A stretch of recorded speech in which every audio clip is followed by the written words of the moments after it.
আজকে এক ঝুড়ি পাট শাক নিয়ে চলে আসলাম। বাই দ্য ওয়ে বলে নি বন্ধুরা, সবাই কেমন আছো? আমি উমা সরকার কলকাতা থেকে আজকে আবার একটা রান্নার রেসিপি নিয়ে চলে আসলাম। পাট শাকের ডাল কারা কারা খেতে ভালোবাসো। এখানে আমি পাট শাক কুচিয়ে নিয়েছি, ভালো করে ধুয়ে নিয়েছি, আর তার সাথে দেখো মুসুরির ডাল সেদ্ধ করে নিয়েছি। আর কীভাবে রান্নাটা করবো চলো দেখাই। কড়াইতে একটুখানি শুকনো লঙ্কা কালো জিরা দিয়ে একটুখানি ভেজে ভেজে নিলাম, নিয়ে এর মধ্যে আমি দিয়ে দেবো অনেকটা করে পেঁয়াজ কুচি দেবো। কারণ হচ্ছে কি আমি দুটো রান্না করব, তো আমি এই কড়াইতেই পেঁয়াজটা ভেজে নিচ্ছি দুটো রান্নার জন্য। একটা হবে কচুরলতি আর একটা হবে পাট শাকের ডাল। এই দেখো আমি পেঁয়াজটা বেশি করে ভেজে নিচ্ছি, তার কারণ হচ্ছে কি পাশে আমার কড়াইতে কচুরলতি সেদ্ধ হচ্ছে।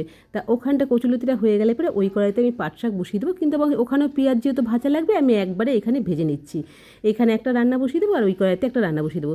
তা কারা কারা এরকমভাবে রান্না করো? আমি কিন্তু যখন খুব তাড়াহুড়ো থাকে না তখন আমি এরকম করে রান্না করে নিই, জানো তো। দুটো কড়াই বসিয়ে দুদিকে দুরকমভাবে মশলা রেডি করতে থাকি। এই দেখো কচুরলতি আমার সেদ্ধ হচ্ছে, আর এখানে আমি না কয়েক কোয়া রসুন হামানদিস্তায় আমি কুটে নিচ্ছি, কারণ আমার রসুনটা লাগবে।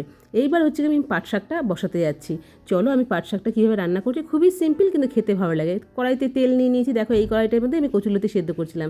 এখানে শুকনো লঙ্কা কালো জিরা ফোড়ন দিয়ে নিলাম, দিয়ে নেওয়ার পরে এর মধ্যে ওই যে হামানদিস্তায় কুচো করে রেখেছিলাম রসুন কুচি, ওটা আমি দিয়ে দেবো। দিয়ে সেটাকে ভালো করে ভাজা ভাজা করে নেবো।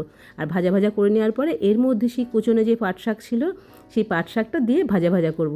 এই ডালটা কিন্তু খেতে কিন্তু সত্যিই গরম ভাতে খুব ভালো লাগে। তোজো পাট শাকের ডাল কেমন খেতে জানতো না, যখন ফার্স্ট দেখেছিল আমাকে বলেছিল মা আমি এটা খাবো না, তারপরে কিন্তু খাওয়ার পরে বলেছে মা খেতে কিন্তু বেশ ভালো লাগে। আর আমার মাকে পাঠিয়েছিলাম, মাও বলেছিল যে তোর পাট শাকের ডালটা না আজকে বেশ ভালো হয়েছে। আমি সত্যি কথা বলতে এই যে রান্নাটা করেছিলাম না, এই রান্নাটা আমি ভেবেছিলাম যে পেঁয়াজ রসুন দিয়ে করবো, সবাই ভালো খাবে কিনা, কিন্তু সত্যি বন্ধুরা সবাই ভালো খেয়েছে। তোমরা পারলে একটুখানি করে দেখো পাট শাকের ডালটা এরকম করে, আমার তো মনে হয় তোমাদের খারাপ লাগবে না। তাই এখানে দেখো রসুনটা যখন সুন্দর করে ভাজা ভাজা হয়ে যাবে তেলের সাথে, তখন আমি এর মধ্যে দিয়ে দেবো পাট শাকের কুচিগুলো। পাট শাকের কুচি তো দিয়ে নুন হলুদ দিয়ে ভাজা ভাজা করব, কিন্তু এর মধ্যে যে ওই ভাজা পেঁয়াজটা আমি মিশিয়েছিলাম সেই ভিডিওটা নিতে ভুলে গেছি বন্ধুরা।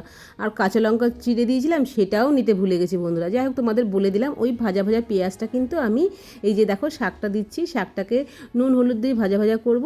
আর আমি কিন্তু খুব কড়া ভাজবো না, এমনিও পাট শাক একটা কড়া ভাজা যায় না, কড়া ভাজলে ভালোও লাগে না। একটুখানি ভাজা ভাজা যখন হবে তখন আমি ওর মধ্যে ওই ভাজা পেঁয়াজ কুচি দিয়ে দিয়েছিলাম আর কাঁচা লঙ্কা চিড়ে দিয়ে দিয়েছিলাম। আর অবশ্যই আমি কিন্তু একটুখানি এই ডালের মধ্যে মিষ্টি দেবো, কারণ হচ্ছে গিয়ে আমার মনে হয় শাক ঠাক যে কোনো রান্না করলে একটু মিষ্টি দিলে পরে না শাকের খার ভাবটা কেটে যায়। তাই এখানে নুন দিয়ে লঙ্কা দিয়ে পেঁয়াজ কুচি দিয়ে তারপরে কাঁচা লঙ্কা বাটা দিয়ে সব কিছু দিয়ে একটু মিষ্টি দিয়ে ডালটাকে সুন্দর করে আমি সুসিদ্ধ করে নিলাম। আর ডালটা সিদ্ধ হয়ে যাওয়ার পরে দেখো এই যে আমার ডালটা কিন্তু কমপ্লিট হয়ে গেছে। এবার কিন্তু এটা ভাত পাতে খেতে দেওয়া যাবে।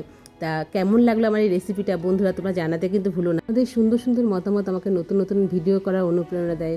সবাই ভালো থেকো, সুস্থ থেকো, এই গরমে জল বেশি করে খেয়েও নিজের খেয়াল রেখো। Tata bye bye.